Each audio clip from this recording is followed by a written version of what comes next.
How's it going, everybody? Welcome back to my show. This is You Made Roscoe, and today we're not doing any music reactions. We're gonna do a reaction to an interview. Excuse me, if I can just get that out. But we're gonna watch this interview. It's a part of it's a clip from the Dick Cavett Show. He's interviewing Richard Pryor. We're gonna check this out. This video is titled Richard Pryor on people trying to sound black, and that for whatever reason that intrigued me. I wanted to check this out, but I wanted to do it with you guys. So before we continue, I just want to ask that anybody who hasn't, that they please subscribe to the channel. Also, make sure you're hitting the notification bell. That way you'll be reminded of every single time any future shows are being published. And let's go ahead and check this out.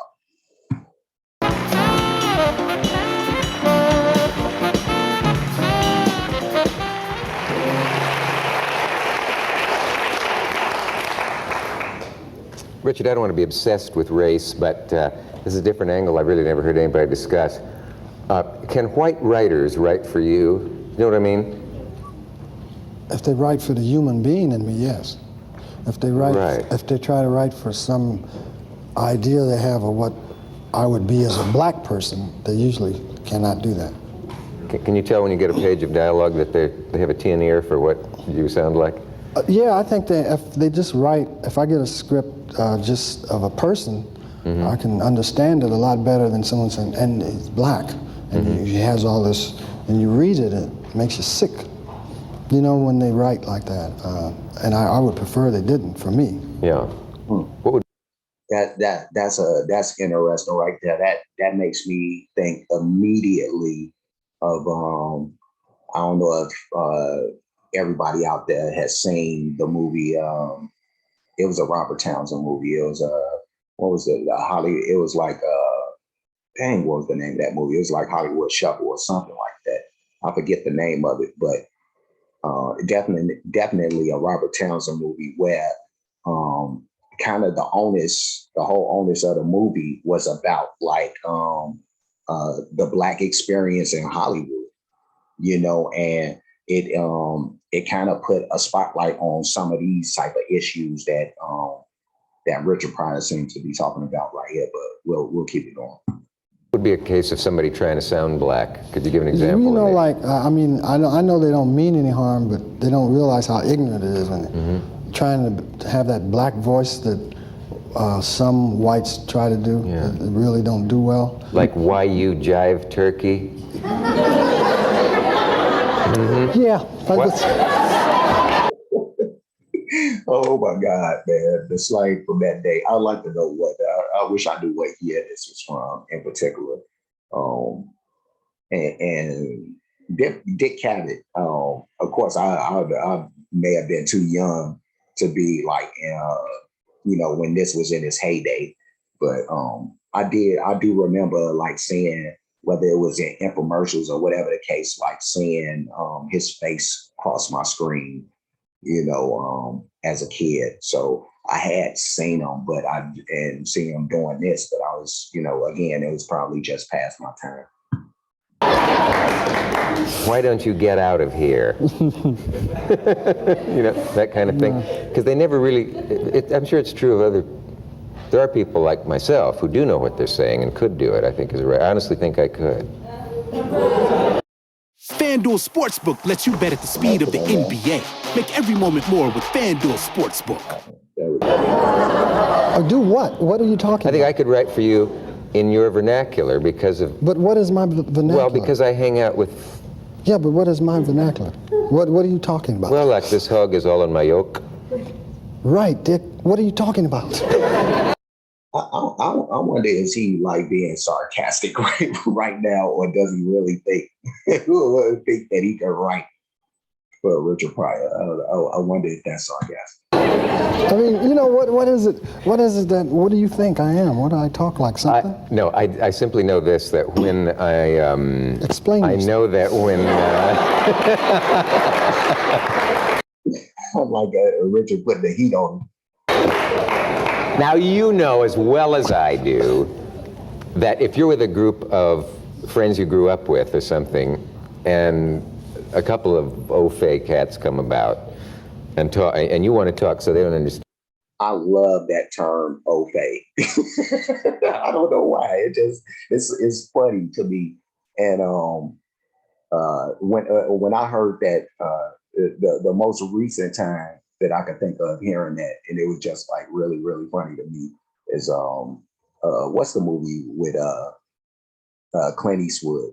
I think it's Gran Torino, but there's a scene where he stops and there's like a bunch of black guys there, and they're harassing like this one chick. There's a white dude that's there too. I don't know what white people call them, but black people used to, I don't know if they still call them that, wiggers, but yeah, no, what's his face? Clint Eastwood jumps out the car and he calls the white guy an au fait, because he's doing all this trying to portray like he's black, and he was overdoing it, so yeah, it's always funny to hear that. Then you can, even as perhaps people from the Caribbean will suddenly go into like, have you ever been in the Caribbean where the intrigue on Richard's face, like as he's trying to absorb dude, trying to explain himself. It's funny as hell. I'm just gonna move back a little bit, Richard. No, I'm just trying to understand. I don't understand you. Here's exactly what I mean. In the Caribbean, there's a dialect that is English. It sounds like it's not. Pidgin English. Yeah, so they're actually saying, if you saw a transcript, the man at the desk will say to you, good evening, Mr. Cavett, we think we have your room ready in just a minute. How did you for my darling? And on the other side up. And what he was saying is, why don't you take that luggage over on the other side there? Why don't you take that luggage over on the other side there? Yeah. But he didn't quite want me to know that he was correcting someone or something. Mm-hmm. So, how the hell did I get into this?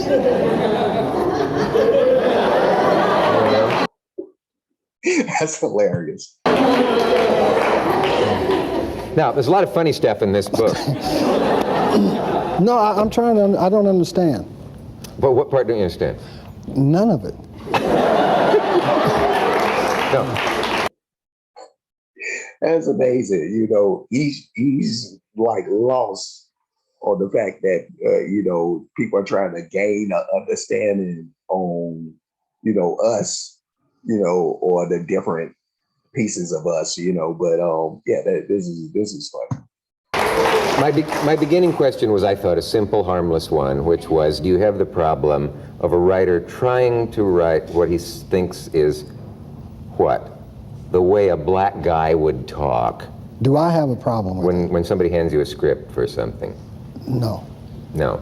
Well, then why did you say that's a problem in the interview I read, in which now you can't just hang my ass out here like this? Wait. They were saying ass on TV then. Yes, okay. Okay. When was that interview? Might have been several years old. Then that don't apply right now. Because the new Pryor is with us. It's not a new Pryor, it's just I'm different about my feelings about people and about how I feel about them, how they feel about me. Is that a great? That is something. I'm glad he said that, and people don't realize, especially like in this culture today. We're hopefully we're getting past this whole cancel culture stuff, but people don't realize like how evolution works apparently, because the person that you were when you may have felt a certain way, 3 years ago, 5 years ago, 10 years ago, you hopefully you're not in that same place, as you evolve. You know what I mean? So yeah, like I think it was key that he pointed that out, and said that, that was how I felt then, basically, and I'm not in that same space mentally. So that's dope. Gradual thing, or was it kind of an overnight change from after you survived the horror of your No, accident? I just think it's, for me, it's the way I want to be as a grown-up person. That's, Mm-hmm. and do the best I can, man. Are you ever approached a lot to, say, do public service announcements and... Public service announcement? Oh, you know, like Richard, would you talk to kids, look into that camera and say, joke is bad? I've been approached, but I don't know that helps. I mean, unfortunately, people have to do what they would like to do. You can only show them better than you can tell them. How you live is how they live. Usually if you don't have drink around and you're not alcoholic and you're not, borderline alcoholic yourself, they tend not to have that problem. But if every time you have a problem, you take a pill or take some drink, they find it all right to do. Are you That's funny. Richard Pryor break it down what it is to be, what it is or isn't to be a role model. technically a recovered alcoholic? Technically, Or in fact? I just say that a day at a time, I try not to drink. And so far, it'll be 3 years, God's been with me. Now, how do you account for...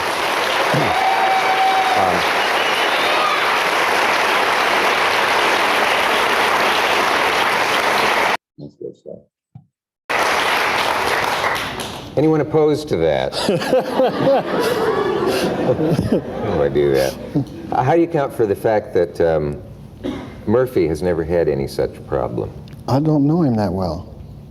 So I wouldn't account for anything about him. Is it different, though, in that if you were coming up now... Yes, if I was coming up now. Supposedly, is it an easier climate for a young comic to come up now than... He's referring to Eddie Murphy. And when he said Murphy, I kind of thought that that's who he would have to be talking about, which means that this is like set in maybe the 80s somewhere. I wouldn't have thought that. I always felt like this was like a 60s, 70s show. But, let's keep it going. Say for Eddie, from what you came through? I came through a lot. Yeah, you did. The period that I came through it was a lot in that period. You paid your dues and several other people. Yeah, there was a lot. And he doesn't have to do that because I did it.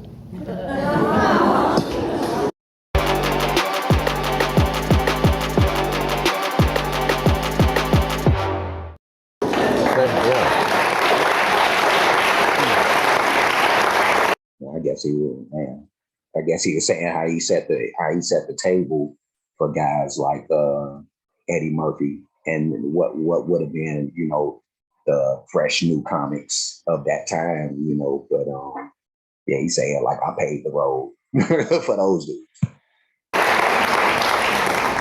And there was no one ahead of you to do it for you? Well, for me, I mean, Dick Gregory. Dick Gregory, that's the Dick first, Gregory made right. it possible for me. Yeah. And someone made it possible for Dick Gregory. We just pass it on, keep passing the torch. Yeah. Shout out to the great Dick Gregory.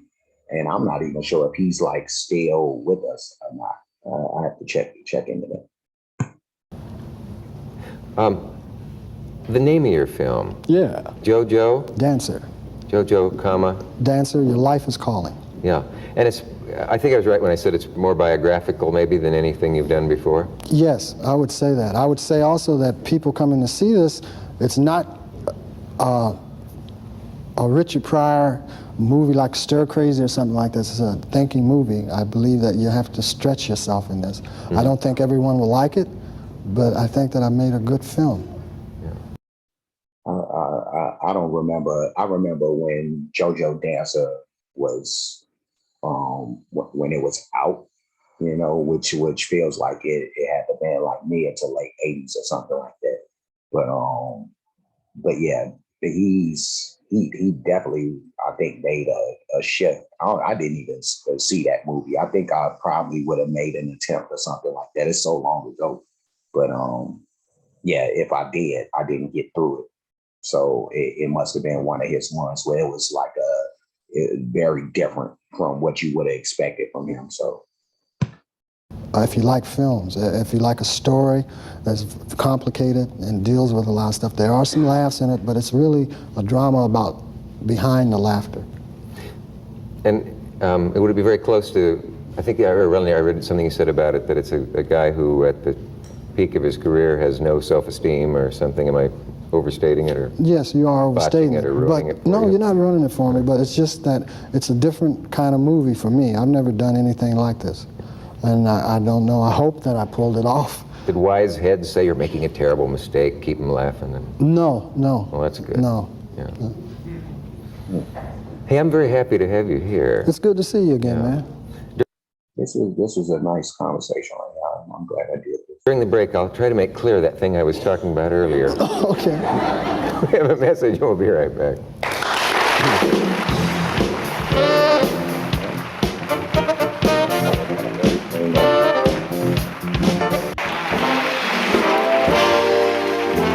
So that was the end of that little interview with Richard Pryor, and that was interesting. You know, and I like being able to get insight on, you know, people, especially these people who we see all the time.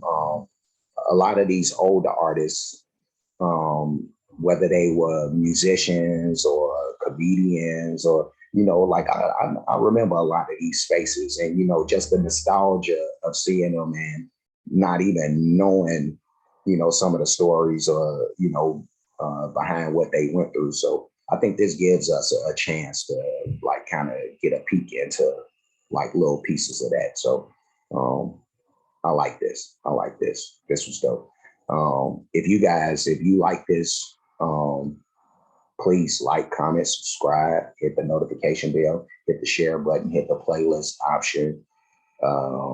Also, if you want to, you know, request anything, any interviews that you would like for me to check out, I wouldn't have an issue with doing that. Just jump in the comment section and let me know. So with that being said, I'm going to go ahead and get up out of here because I got to go. But I will see you guys again soon. So until next time.